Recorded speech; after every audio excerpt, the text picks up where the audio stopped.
where he focuses his efforts on water conservation, aquatic natural resource protection, and regenerative agricultural practices across the state. Previously, Chris had served as the Regional Monitoring Coordinator for EPA Region 7 and as a manager in the Watershed Management Section at KDHE.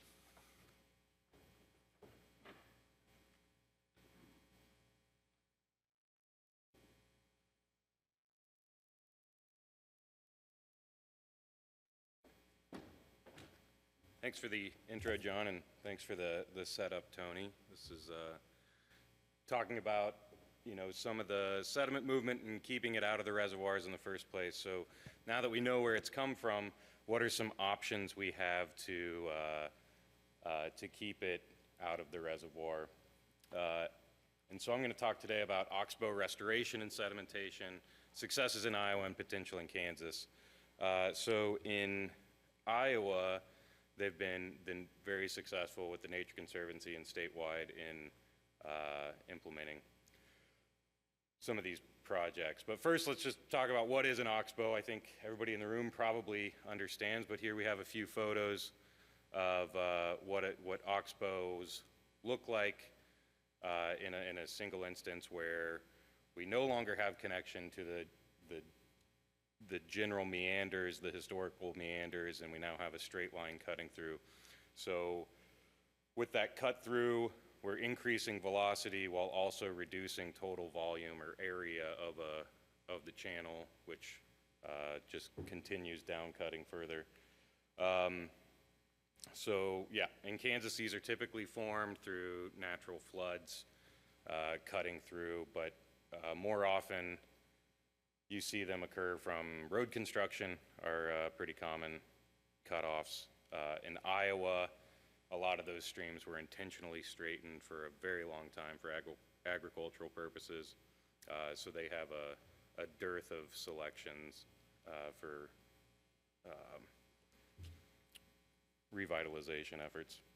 So this is a picture of an Oxbow on the Boone River that has been restored in Iowa. These designs are certainly different than how they would be designed in Kansas. The design of this Oxbow, you can see this is a small outlet.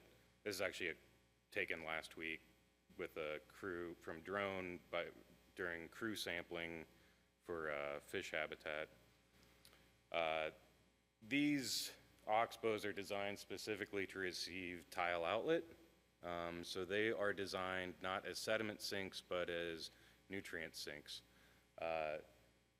So you can't see in this picture, but the tile outlet is actually just there on the left edge of that picture. And so there is very little connectivity. It's designed for only out-of-bank connectivity for the inlet, and then a very small vegetated outlet. So the water typically pools and is connected through the alluvial. But Iowa's had a lot of success. Over the last 20 years, over 200 Oxbow restoration projects have been completed in the state. These range in cost to the state. It's a zero-cost program to landowners, 100% funded by IDALS, Iowa Department of Agriculture and Land Stewardship. They were initially funded through some other state and federal programs and some private funding. Now they're all partnered with U.S. Fish Wildlife Service conservation partnership programs. So like I said, these are all designed for nitrate reduction, and most of them serve tile outlet, but not all of them do. A lot of them just are capture from runoff from large fields. And the data is showing about between 42 and 100% effectiveness in nitrate removal. So a lot of the discharge water is nitrate free at base flow conditions.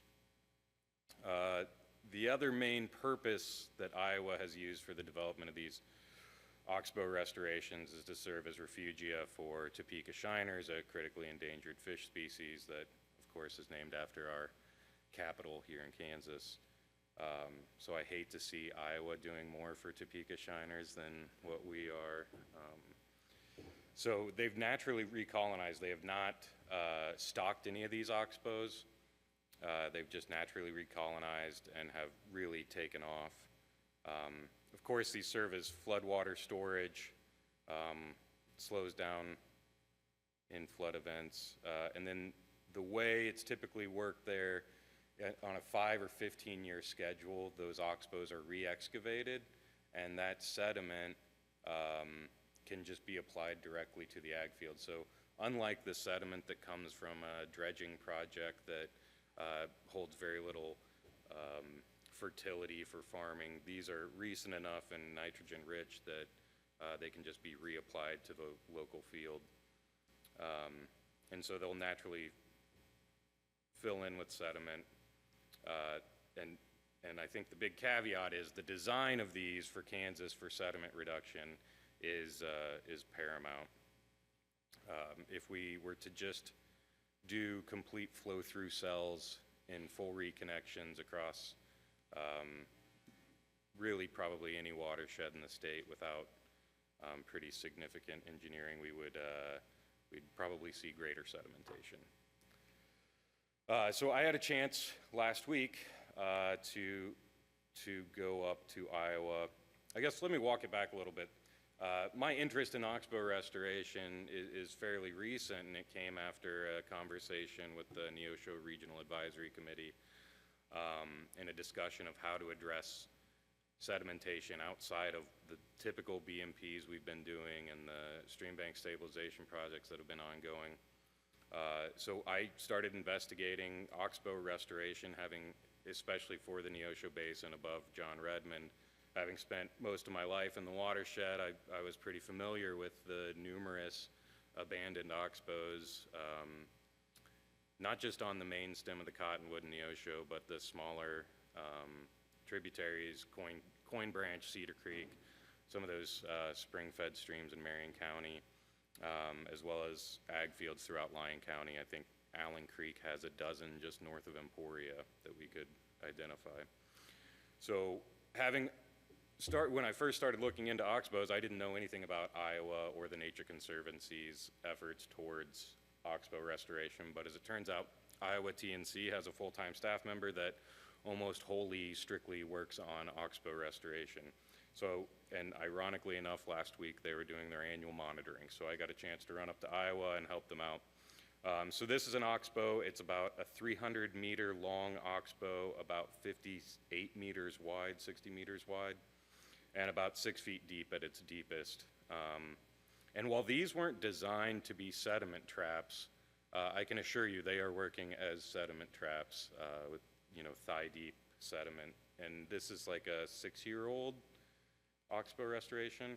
This is a separate one. This is off of the Boone River. This is the same one that I had the aerial photo of. And so as part of their monitoring efforts, in addition to water quality samples taken, sediment samples taken, this being a large effort towards Topeka Shiner rehabilitation, we do all the fishing. So it was nice to know my roots and get to pull a seine a little bit and count some fish again. So it surprisingly, we found, I think it was 22 species of fish within the oxbows, within the 6 oxbows we sampled on the Boone River. Here's just a picture to prove that I still got my ID chops. I can still look at fish. And then here's some before and after examples. So again, these are Iowa examples, pre and post construction, and I think these are all at least 2 years post construction of what this looks like. So in a typically these are, vegetated, filled in depressions that are then excavated. In Iowa, there's very little riprap involvement, and it's really just an excavation. So there's additional water quality benefits of oxbows, filters excess nutrients. They've shown to filter out 100% of those excess nutrients, drops out excess sediments as we slow water down as they come through, and if it's designed where the inlet is just above bank full. So we're not looking to connect these with full-time base flow conditions, but above bank full scars or bank full lines allow water come into the inlet, and then the outlet would be, if an outlet exists, it would be at a higher elevation than the inlet, and you'd have a chance. But that Oxbow would have a depression within it connected to the alluvial for some groundwater recharge. So overall throughout Iowa, they've found 57 fish species in their Oxbows that they've restored, and this is not in the driftless area of northeastern Iowa where you see massive fish diversity. This is in, north of Fort Dodge. This is in corn and pig country. So seeing 57 fish species is pretty phenomenal over the course of that time period. So, of course, in Kansas, we're going to have pretty different ones if we get to the design phase and construction phase. So the goals would be specifically thinking about the John Redmond watershed. We would intercept sediment-laden flow, reduce that velocity below the settling threshold to ensure that any water exiting certainly is a much lower TSS than the entrance, maximize that residence time, and then prevent re-entrainment. So we would have to avoid that bidirectional connection and the open channel. So again, avoiding the flow through. And so the flood stage inlet would be higher than bank full. And oftentimes these designs would be that the flow is not, the flow from a stream, you catch it on the outside of a bend, and then your inlet is actually reverse directional, so that it would have to be higher flow, and you can prevent scouring that way. You'd likely armor that inlet, and if there were an outlet, you would heavily armor that. So this is a design from Iowa, and you can see that if we were to adopt this, it would be so flows going from south to north here. So we would remove that exit channel or adapt it to be a saturated wetland at a much higher elevation than the inlet. Another, for sediment trapping purposes, having roughage within that Oxbow, whether it be riprap check dams or large woody debris, to further facilitate sediment dropping out would be vital. Other design considerations be a drop structure, constructed inlet riffle, woody debris, or a vegetated swale without anything that's really slowing that water down to facilitate the dropping out of the sediment. So success is predicated on location. So the first step of this is identifying areas that this could work. So the initial focus is on the John Redmond Reservoir. So using the Agricultural Conservation and Planning Framework tool and some LIDAR data, we've started to run models to identify where Oxbows would be, where Oxbows currently exist, where vegetated Oxbows, non-connected Oxbows exist.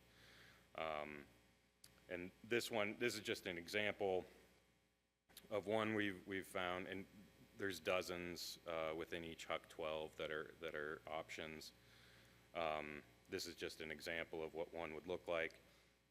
So for reference, that's about 380 meters long and about, I don't know, I think it's probably about 10 meters wide. But the size of it, ultimately, just the back of the napkin calculations for this, once excavated, it could hold 7,000 tons of sediment. And this is off of a very small tributary that's to Eagle Creek, that's a tributary to the Neosho. So there's plenty of options throughout the watershed. So how does it work? What's the process? So what we're proposing is a feasibility study to determine how much sediment reduction can be achieved by Oxbow restoration. So first, identifying where all these potentials are and how much sediment they can hold. I think once we have this identification, the next piece is probably a two-dimensional HEC-RAS to see what that total load budget would look like. And then the next step would obviously be landowner outreach and site visits. This is probably going to be the heaviest lift in Kansas. Listening to Colin talk yesterday about Stage 0 streams was beautiful, and I loved it, and it made me want for more federal land in the state of Kansas that we can operate on like that. Here we have to work within the guise of what landowners will let us do on their land. So I think we've had, the state's had a lot of success and built a lot of great relationships with landowners through the stream bank stabilization projects, and I think that would be an easy in for a first pilot project. I think at the end of today we're going to talk about funding, but these types of projects, there's numerous ways they can be funded. There is money out there through U.S. Fish Wildlife Service Partners for Fish and Wildlife Program. There's several NRCS programs that this could fall under. And then of course, you know, there's state water plan funds that could be directed towards it. Once those are identified, we survey, calculate, go through design and contractors, permits, and eventually through project management and construction phase, and then the monitoring phase, which we would hope to be able to monitor all the ecosystem services that could come out of these Oxbow projects. So that's what I got. Yeah, Scott.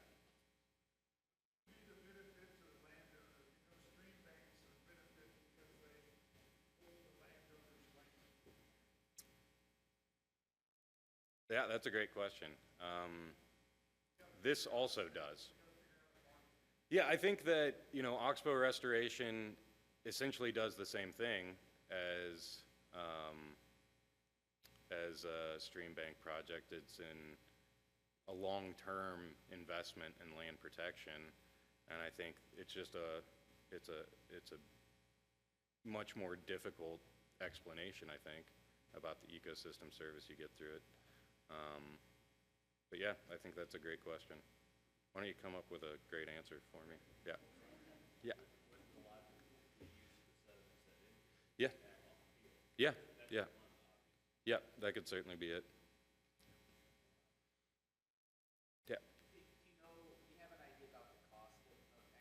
Yeah. Yeah. So these really run. One of them that we visited, the contractor came out and who had done so a lot of these don't have engineering designs. A lot of them are accepted as just contractor designs. And he came out, and so I think that one we were on was $15,000.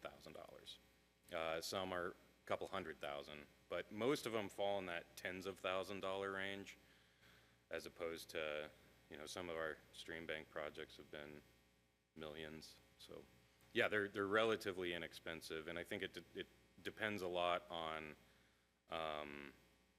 if riprap's necessary and then where that sourcing of that riprap is. I think John Redmond, though, we have a pretty good quarry they've been pulling out of for a long time for the stream bank project, so should be relatively inexpensive. No, not yet. No, because I don't know yet. Yeah, I think we'd have to run through design phase before I get an understanding of that. But yeah, that's certainly a goal of cost-benefit analysis before we go all in. Yeah.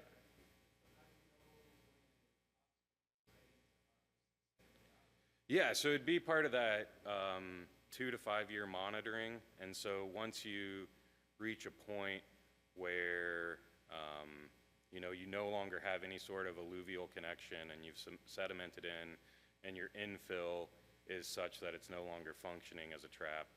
So you know, you can take elevations throughout it and measurements, and you do take like hard sediment depths throughout that. But yeah, 5 to 15 years is about what they've experienced in Iowa. I think we would probably have a much shorter scale because Iowa is almost entirely tile outlet terraces, so they don't receive nearly as much sediment as runoff. So I think we'd probably see it on a regularly, like a 3 to 5 year basis. Yep.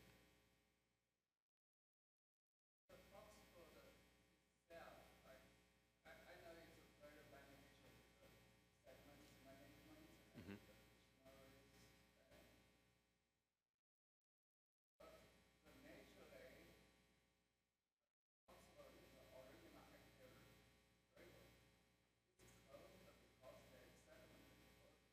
Mhm.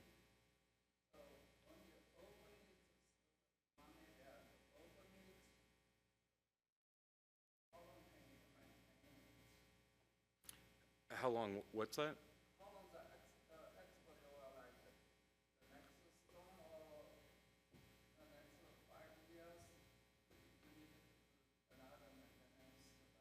Yeah, yeah. So it'd just be a re-excavation of the sediment that fills in, and that's pretty inexpensive. It sounds like a few $1,000s for an excavation like that. Yeah.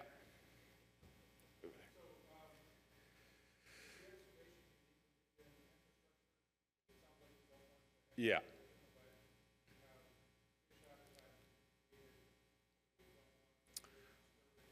Right. Yeah. So I think the designs of these ones would likely not be the best fish refugia, because having lack of total outflow, it would make it kind of difficult except at very high flows.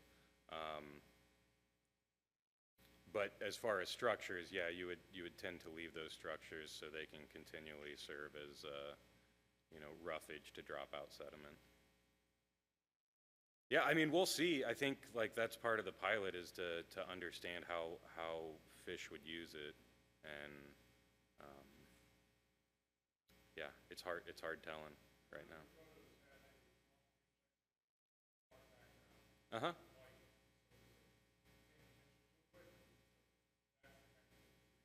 Yeah, for sure. Yeah.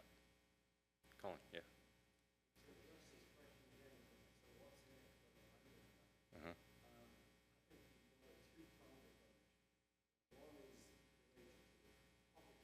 Mm-hmm. Yeah.